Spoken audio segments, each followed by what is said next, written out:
नमस्कार दोस्तों, मैं संतोषी स्वागत करती हूँ आपका आपके अपने YouTube चैनल संतोषी क्लासेस में। आज मैं फिर से हाजिर हूँ एक नई स्टोरी लेके।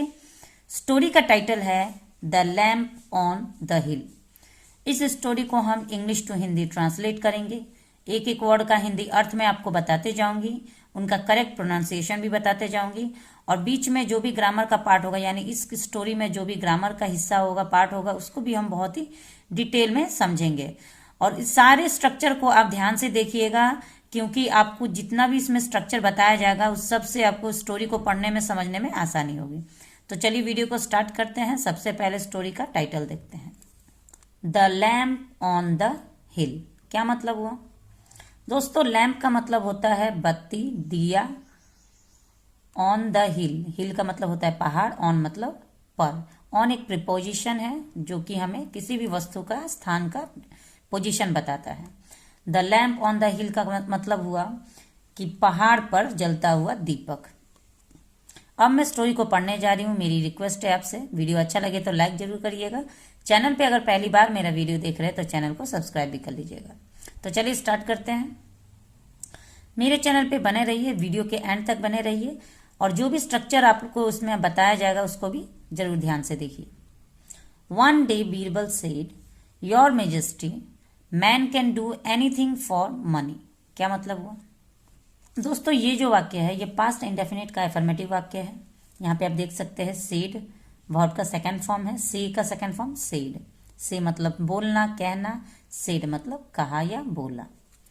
वन डे यानी एक दिन, बीरबल सेड यानी बीरबल ने कहा, योर मेजेस्टी यानी महाराज, man can do anything for money, मनुष्य या इंसान कैन डू एनीथिंग, एनीथिंग मतलब कुछ भी कर सकता है, डू मतलब कर, कैन मतलब सकता है, तो कैन डू एनीथिंग का मतलब हुआ कुछ भी कर सकता है, फॉर मनी यानी पैसे के लिए।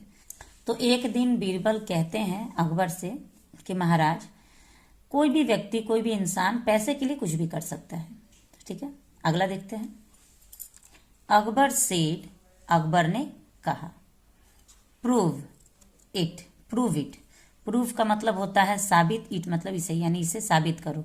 तुमने जो कहा कि इंसान पैसे के लिए कुछ भी कर सकता है, इस बात को तुम साबित करो। बीरबल ब्रॉट ए पोर ब्राह्मण एंड सेड।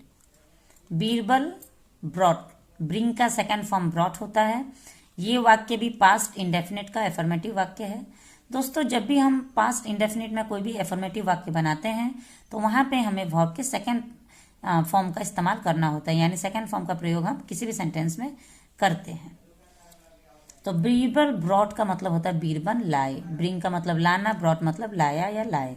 तो बीरबल लाए ए पोर ब्राह्मण, पोर का मतलब होता है गरीब, पोर ब्राह्मण मतलब एक ब्राह्मण को लाए, गरीब ब्राह्मण को। एंड सेड और बोले, this Brahmin will stand in the icy cold lake by the hill throughout the night if you reward him. क्या मतलब हुआ दोस्तों? टेंस की अगर बात करें तो ये जो वाक्य है ये फ्यूचर इंडेफिनिट का एफर्मेटिव वाक्य है, क्योंकि फ्यूचर इंडेफिनिट में जब भी हम कोई एफर्मेटिव वाक्य बनाते हैं तो वहां पे आप देख सकते हैं विल के साथ वर्ब के फर्स्ट फॉर्म का इस्तेमाल किया गया है। स्टैंड वर्ब का फर्स्ट फॉर्म है और उसके साथ हम विल का यूज किए हैं। स्टैंड का मतलब खड़ा होना, विल का मतलब खड़ा होगा, गागे गी का सेंस आता है फ्यूचर में। तो दिस ब्राह्मण विल स्टैंड यानी यह ब्राह्मण खड़ा होगा in the icy cold lake. Icy cold का मतलब होता है बर्फीले ठंडे, लेक मतलब झील। तो बर्फीले कोल्ड तालाब में, बाय द हिल है यानी वहां पे जो पहाड़ है, थ्रू आउट द नाइट यानी पूरी रात, नाइट का मतलब रात, इफ यू रिवार्ड हिम अगर आप उसे, इफ मतलब अगर, यू मतलब आप या तुम, रिवार्ड हिम यानी इनाम देंगे, रिवार्ड मतलब इनाम देना। ये जो गरीब ब्राह्मण मैं लाया हूं वो उस पहाड़ी के पास वाले जो तालाब है वहां पे बर्फीले तालाब में पूरी रात खड़ा हो सकता है अगर आप उसे इनाम दे तो। अकबर एग्रीड, अकबर मान गए। द ब्राह्मण stood in the lake all night. क्या मतलब हुआ? तो दोस्तों, ये जो वाक्य है ये भी पास्ट इंडेफिनिट का एफर्मेटिव वाक्य है। मैंने आपसे बताया है कि पास्ट इंडेफिनिट के एफर्मेटिव वाक्य में हमें वर्ब के सेकंड फॉर्म का इस्तेमाल करना होता है। अक्सर जो हमारी स्टोरीज होते हैं वो पास्ट टेंस में ही होती है, बशर्ते उसमें तो कुछ डिफरेंस होता है कि कोई कुछ सेंटेंस उसमें कंटिन्यूअस का मिलेगा, पास्ट कंटिन्यूअस होगा, कुछ सेंटेंस पास्ट परफेक्ट कंटिन्यूअस होगा, कुछ इंडेफिनिट का होगा, लेकिन ज्यादातर आपको पास्ट के ही स्ट्रक्चर देखने को मिलेंगे। यहाँ पे आप देख सकते हैं स्टूड स्टैंड का सेकेंड फॉर्म है। स्टैंड मतलब खड़े होना, स्टूड मतलब खड़ा हुआ। द ब्राह्मण यानी कि वो ब्राह्मण खड़ा हुआ इन द लेक यानी उस तालाब में ऑल नाइट, पूरी रात वो उस तालाब में खड़ा रहा। इन द मॉर्निंग, मॉर्निंग मतलब सुबह, इन मतलब में, तो सुबह में अकबर आस्क, अकबर ने पूछा। ये वाक्य भी पास्ट इंडेफिनिट का एफर्मेटिव वाक्य है। अकबर ने पूछा, हिम किससे, उससे, उस व्यक्ति से, उस गरीब ब्राह्मण व्यक्ति से पूछा। How did you manage. दोस्तों ये जो वाक्य है ये डबल इंटरोगेटिव वाक्य है, जो पास्ट इंडेफिनिट का डबल इंटरोगेटिव वाक्य है, जहां पे हम डिड का यूज किए हैं। हाउ डिड यू मैनेज यानी तुमने इसका व्यवस्था कैसे किया, कैसे तुम रात भर उस ठंडे वाले बर्फीले तालाब में खड़े रहे। द ब्राह्मण सेड, उस ब्राह्मण ने जवाब दिया। ए lamp was burning on the हिल। जैसा कि मैंने आपको बताया कि अक्सर स्टोरीज में जब हम पास्ट टेंस के स्ट्रक्चर्स देखते हैं तो उसमें कुछ डिफरेंस आता है। अभी जो ये सेंटेंस है ये पास्ट कंटिन्यूअस का वाक्य है।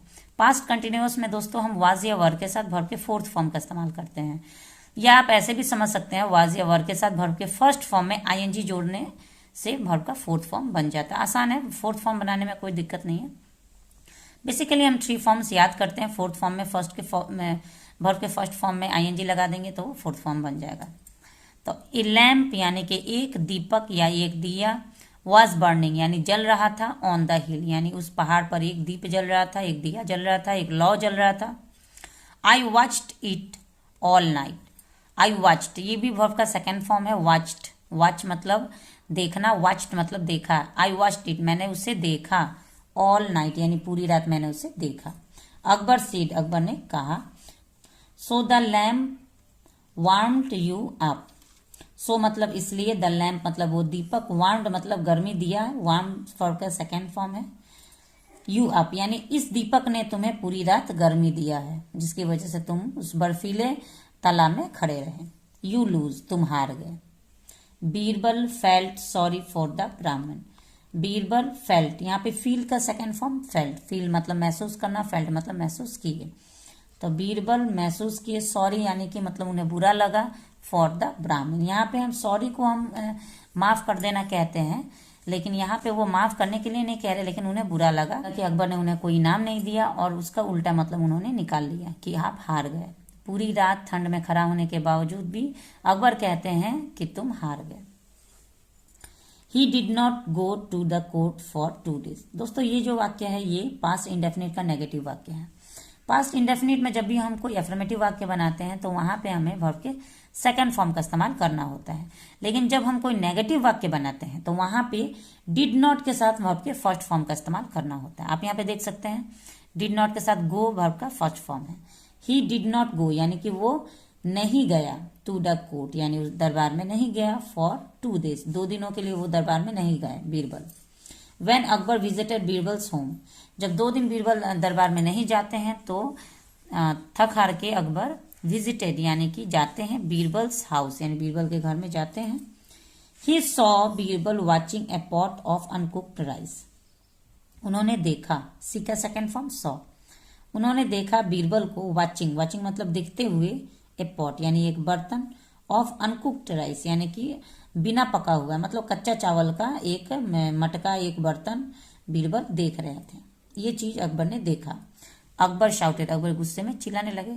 How can you cook rice without A fire. अब वो कह रहे हैं कि तुम कैसे, हाउ कैन मतलब तुम कैसे सकते हो, यू कुक राइस मतलब तुम चावल कैसे पका सकते हो, विदाउट ए फायर बिना किसी आग के। तो इस पूरे सेंटेंस का क्या मतलब हुआ कि अकबर चिल्ला के कहते हैं कि तुम जो ये मटका में चावल वाला मटका लेके बैठे हो ये कैसे पकेगा बिना आग का। अभी तुम्हारे पास कहीं आग भी नहीं दिख रहा, उनको कहीं आग नहीं दिख रहा था, तो बिना आग का तुम कैसे ये चावल पकाओगे, गुस्से में उन्होंने चिल्लाया। बीरबल सेड बीरबल ने कहा, the pot will gain warmth from the lamp on the हिल। अब बीरबल जवाब देते हैं उन्हें कि ये जो मटका है ये भी मटका गर्मी ले लेगा उसी दीपक से जो कि उस पहाड़ पे जल रहा है, यानी उस पहाड़ पे जो दीपक जल रहा है, जो लौ जल रहा है, उसी लौ से ये मटका भी गर्मी ले लेगा तो ये पक जाएगा। Akbar realised his mistake. अब अकबर को एहसास होता है, रियलाइज का सेकंड फॉर्म है रियलाइज, डी लगा देने से रियलाइज्ड हो जाता है। अकबर को एहसास हुआ हिज मिस्टेक, यानी अपनी गलती का उसे एहसास होता है कि इतनी दूर से वो गर्मी कैसे ले सकता है और वो चावल कैसे पक सकता है।